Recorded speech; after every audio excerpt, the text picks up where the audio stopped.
Depuis le temps qu'on vous en parle, il est enfin là. Lui, c'est le T-Cross, c'est le 5e et plus petit SUV de la gamme Volkswagen. Il fait 4,11 m de long, c'est 12 cm de moins que le T-Roc.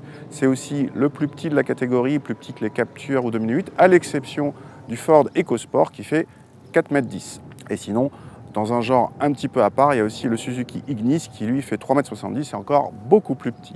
Ce T-Cross n'est pas un T-Roc en réduction, il a quelques spécificités de design. Par exemple, le feu qui est au bas du bouclier avant ne contient pas les feux diurnes à LED qui sont dans le bloc optique principal, alors que dans le T-Roc, les feux diurnes à LED sont dans la partie inférieure.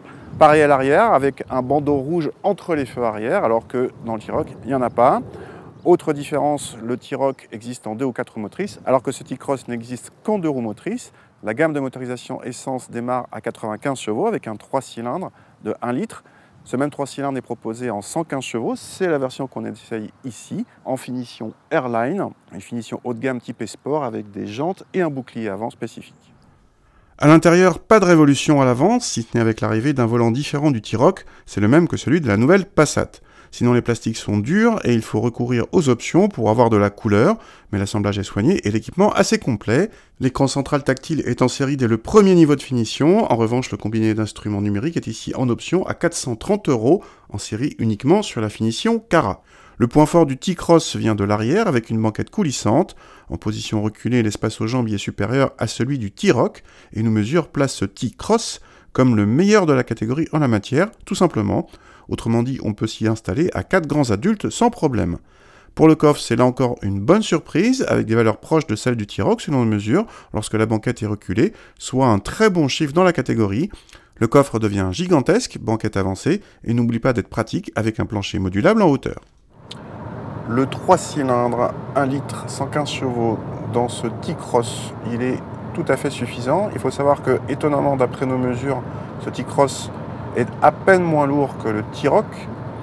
Ils ont une quarantaine de kilos d'écart seulement. Du coup, on retrouve des prestations tout à fait comparables, que ce soit en accélération ou en reprise.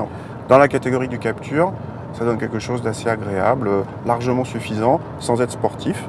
Le moteur reprend bien à peu près à 2000 tours et ne s'essouffle pas avant les 5500 tours de sa puissance maximale.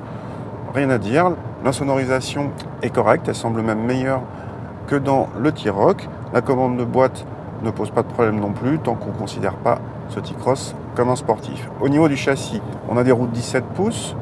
On aurait pu craindre quelque chose d'un petit peu ferme, mais non, on a un confort tout à fait correct. Comme le poids est le même que sur le T-Roc, on n'a pas beaucoup de différence en termes d'agilité. Malgré tout, l'empattement est un peu plus court, donc si on a un petit peu plus de dynamisme, la voiture pivote un petit peu plus facilement, mais encore une fois, ce n'est pas du tout quelque chose de sportif. Dans cette configuration, ce T-Cross nous a paru avoir un compromis plutôt agréable, et dans la catégorie, et surtout quelque chose de plus intéressant que le T-Roc. On va voir ça juste après.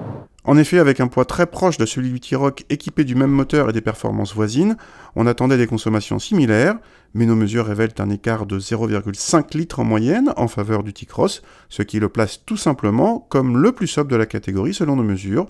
Du coup, entre une meilleure sobriété, une meilleure habitabilité, un équipement et une présentation équivalente, ce T-Cross nous paraît un concurrent dangereux pour le T-Roc, d'autant qu'il est nettement moins cher. À équipement similaire, le T-Cross coûte environ 3 000 € de moins et commence avec cette motorisation 115 chevaux essence à moins de 23 000 € en étant déjà bien équipé. Et ce n'est pas beaucoup plus cher que les Captur ou 2008 les plus proches, qui n'ont pas accès à tout un tas d'équipements, notamment les aides à la conduite.